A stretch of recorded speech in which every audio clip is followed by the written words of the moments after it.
आपने जब शास्त्री जी की बात करी, एक और बहुत इंपॉर्टेंट कोइंसिडेंस है जो जनता को जानना जरूरी है, और उससे जानने से पूरी तस्वीर भी साफ हो जाती है। शास्त्री जी के बाद किसकी मौत हुई थी 15 दिन के बाद? अचानक मेरे ध्यान में नहीं आ रहा। होमी जहांगीर बाबा। ओहो, यस यस, इट और वाज अ कोइंसिडेंस। ठीक है, क्या करते थे वो, आप बताइए मेरे को, क्या थे वो? भारत के आज जो कुछ भी रक्षा है और जो कुछ भी भारत का परमाणु कार्यक्रम है, वो उनकी वजह से। ठीक। सारा भाई? अंतरिक्ष। अंतरिक्ष। ठीक। अब मैंने आपको बोला कलाम से नफरत करती थी सोनिया जी। जब क्रायोजेनिक इंजन बन रहा था, प्रोटोटाइप तैयार हो गया था और सक्सेस हो गई थी, उसको बनाना था, तो किसको जेल करा गया? नामबियार साहब। नंबी नारायण सर को, इसरो के साइंटिस्ट को। नंबी नारायण को जेल किसने भेजा? श्री कुमार आईपीएस। श्री कुमार आईपीएस नंबी नारायण को जेल भेजने के बाद कहां प्रमोट हुए? Police chief Gujarat. Police chief Gujarat बनने के बाद उन्होंने क्या करा? हाथ धो के नरेंद्र मोदी और अमित शाह के पीछे लग गए। आपने क्या करा था? आपने वहां भाभा और साराभाई को खत्म किया, इंडिया का डिफेंस और अंतरिक्ष। यहां आपने क्रायोजेनिक इंजन के बनाने वाले को रिजेक्ट किया, और भारत को क्रायोजेनिक इंजन की सप्लाई देने के लिए रशिया तैयार हो गया था, लेकिन आपने उन्हें हटा के वो ऑफर लिया ही नहीं, और आप डिपेंडेंट रहे किस पे? विदेशी ताकतों पे क्रायोजेनिक इंजन के लिए। आ रही है बात समझ में? भाई साहब, बहुत गहरी बात बोल रहा हूं मैं, कि बिल्कुल समझ बिल्कुल। में आती बात। तो अब आप आते हैं इंदिरा गांधी की कैबिनेट की जब बात होती है, तो इंदिरा गांधी की कैबिनेट कौन कंट्रोल कर रहा था? जो भी मंत्री थे, इंदिरा गांधी, क्योंकि इंदिरा गांधी के बारे में बोला जाता है गूंगी गुड़िया, लेकिन उनकी छवि बनाई गई आयरन लेडी की। सैम मानेकशॉ अगर मजबूत नहीं होते तो इंदिरा गांधी तो बांग्लादेश लड़ाई लड़ने की हैसियत ही नहीं थी उनकी। ये तो हमारी फौज के चीफ थे जिनकी बदौलत हम बांग्लादेश खेल गए। और उसके बाद क्या हुआ? उसके बाद आपने समझौता करा और पाकिस्तानी सोल्जर्स को फ्री में छोड़ दिया, अपने सोल्जर्स मांगे ही नहीं। तो 1968 फरवरी के बाद 26 मई 2014 तक भारत को कौन चला रहा था? दुनिया में मैंने आपको जैसा कहा, मैं कई बार समझाता हूं, जो एक अचूक हथियार है, और ये आज का नहीं है, सदियों से, हजारों सालों से है, वो एक महिला होती है, जिसको आज आप हनी ट्रैप के नाम से भी जानते हैं। जितने भी रक्षा के केसेस हैं, चाहे इसरो साइंटिस्ट हो, चाहे फौज के हो, चाहे नेवी के हो, अफसर जो पकड़े जाते हैं, सब हनी ट्रैप में होते हैं ना। सबके पीछे एक महिला का ही हाथ होता है ना। तो भाई साहब, मेरे को ये बात बता दीजिए, फरवरी 1968 से 26 मई 2014 तक भारत को चला कौन रहा था? भारत को चला रहा था सीआईए, और सीआईए का जो घोड़ा है उसका नाम है आईएसआई। आपने जहां सत्ता बदली, आपने जहां पीएमओ को फूल प्रूफ करा, जहां से अब कोई जानकारी लीक नहीं होती, ऐसा करते ही पाकिस्तान के हाथ में कटोरा आ गया और आईएसआई की कोई मान्यता नहीं रही, और पाक फौज आप आपस में लड़ रही है। आपने कंट्रोल हटाया था केवल। अच्छा, आप इसको 68 से ही लेके चलेंगे या इसको शास्त्री जी के ठीक बाद से लेके चलेंगे? नहीं, मैं इसको शास्त्री जी के पास से लेके चलूंगा, क्योंकि वो एजेंसीज की लड़ाई थी। केजीबी कंट्रोल करे या सीआईए भारत को कंट्रोल करे, क्योंकि भारत में असीम संपदा थी। भारत जितना गरीब रहेगा इन्हीं का फायदा है। भारत गरीब रहेगा, भिखमंगा रहेगा तो फायदा सीआईए और अमेरिका का है। मजबूत और उत्कृष्ट भारत किसी को नहीं भाता, क्योंकि उनकी दुकानें बंद हो जाएंगी, व्यापार बंद हो जाएगा। तो शास्त्री जी, और उसके बाद वो लड़ाई थी शास्त्री जी के हत्या पे, कि मैं हत्या शब्द इस्तेमाल कर रहा हूं, मौत नहीं कर रहा। शास्त्री जी की हत्या का 2 एजेंसीज की लड़ाई थी, और शास्त्री जी की हत्या के बाद एजेंसी की बागडोर धीरे धीरे केजीबी के हाथ से खिसक के 1991 के बाद पूर्ण रूप से सीआईए के हाथ में चली गई। और 1991 में जब केजीबी टूटी, तो केजीबी के जो आपके वो थे, सोवियत संघ तो कम्युनिस्ट था ना, तो सोवियत संघ कम्युनिस्ट था। लोग नहीं जानते, 3 कम्युनिस्ट देश थे इस एरिया के, सोवियत संघ, चाइना और आज का Islamic nation called Afghanistan. Afghanistan communist nation था। सोवियत संघ की लड़ाई अफगानिस्तान में क्या थी, कि अफगानिस्तान सीआईए के हाथ में ना चला जाए, और उसको करने के लिए आपने पाकिस्तान को तैयार करा। सीआईए ने हथियार बनाया पाकिस्तान को। पाकिस्तान का तो अपना कोई वजूद आज भी नहीं है, क्योंकि उनकी कोई फिलॉसफी आज भी नहीं है। तो ये एजेंसियों की लड़ाई समझ में आ रही है, बिल्कुल समझ में आ रही है। अब मैं उसके बाद 1991 के बाद जब सोवियत संघ टूटा, तो कम्युनिस्ट का इकलौता झंडा किसके हाथ में चला गया? चाइना का। तो अब आपको समझ में आ रहा है कि 2008 में जो राहुल गांधी ने एमओयू साइन करा था चाइना के साथ व्यक्तिगत तौर पे, क्या था वो? भारत को बेचने की तैयारी,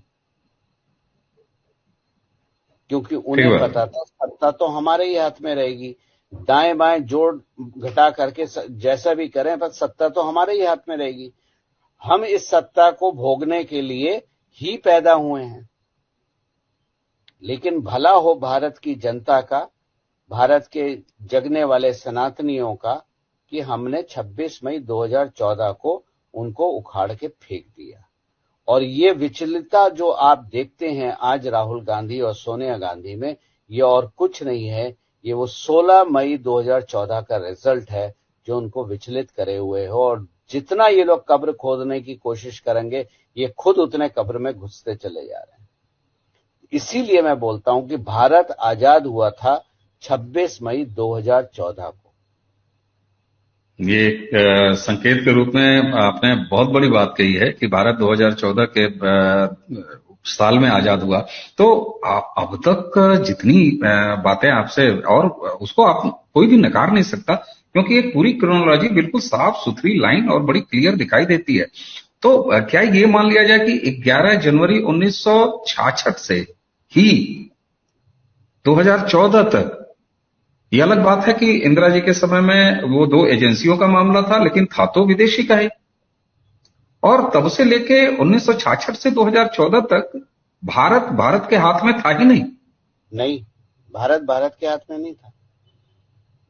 आप कोई पॉलिसी उठा के देख लीजिए गवर्नमेंट की, अगर आप डीप स्टडी करेंगे तो पॉलिसी का फायदा भारत में रक्षा, क्या वैज्ञानिकों की कमी है?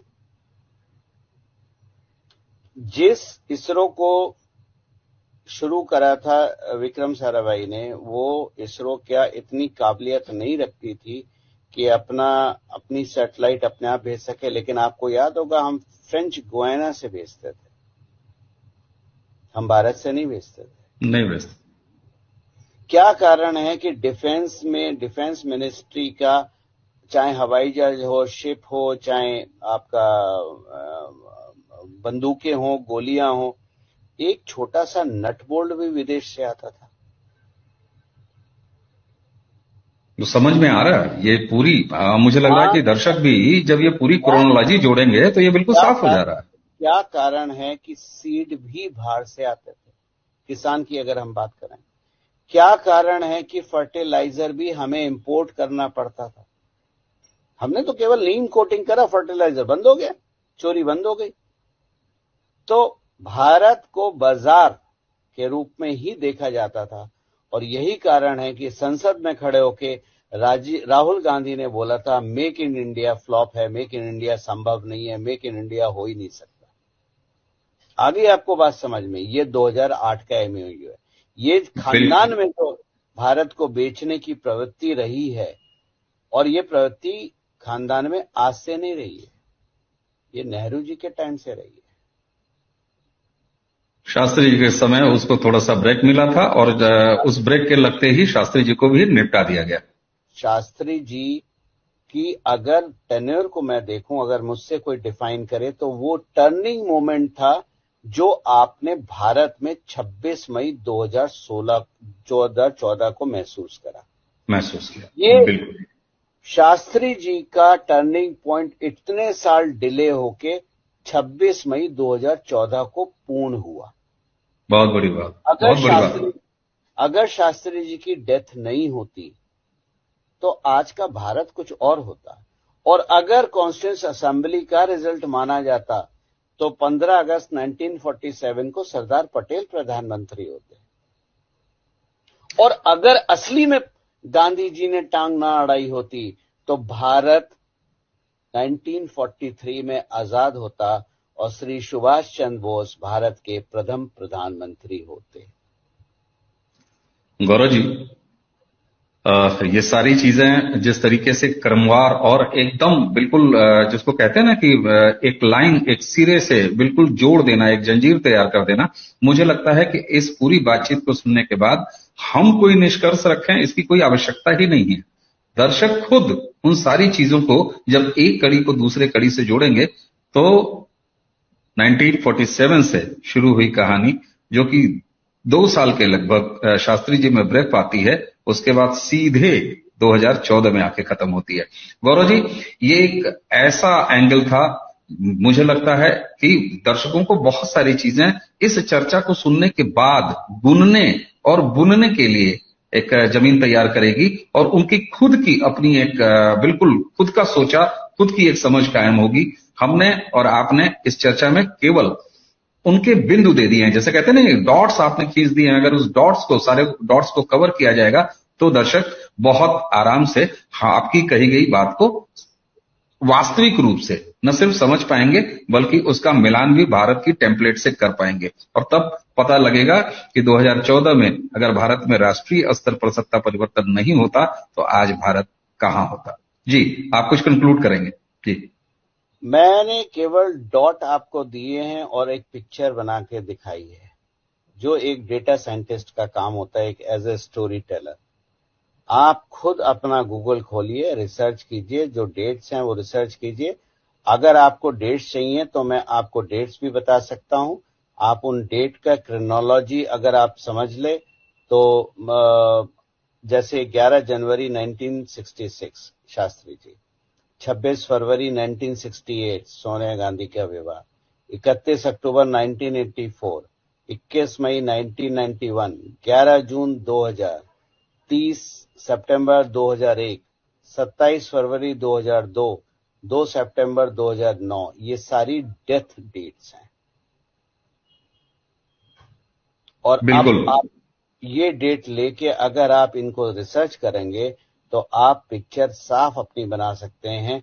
मैं किसी का ना भक्त हूं ना चमचा हूं, मैं डेटा पे बात करता हूं, और डेटा मेरे को ये पिक्चर दिखा रहा है कि भारत 26 मई 2014 को सही रूप में आजाद हुआ था, और उसके पिछले 9 साल में आपने वो परिवर्तन देखा है कि एक आजाद भारत क्या कर सकता है। और आज हम चंद्रयान लेके चांद पे भी पहुंच चुके हैं। बिल्कुल। और जिन डॉट्स की हम बात कर रहे थे, आपने तो सारे क्रमवार से डेट्स भी गिना दिए, और मुझे उम्मीद है कि दर्शक इस बातचीत से एक अपने स्तर की समझ निश्चित रूप से बना पाएंगे। तो दर्शकों, गौरव जी को आज इस नए तरीके के एंगल से आपको हमको रूबरू कराने और एक पूरा परिदृश्य, जैसे लगता है ना कि कुछ सूत्र आपको दे दिया और गणित का पूरा सवाल हल हो गया, तो मुझे लगता है कि आज की ये चर्चा गणित के उसी फार्मूले के तहत है जिससे बहुत सारे सवाल बिल्कुल साफ साफ और 100% ईमानदारी से हल हो जाएंगे। गौरव जी, आपने हमें समय दिया और इतना गंभीर बात को इतने सहज तरीके से आपने सामने रखा, आपका बहुत बहुत धन्यवाद। तो दर्शकों, इसी के साथ आपसे विदा लेने से पहले गौरव जी को एक बार और धन्यवाद देते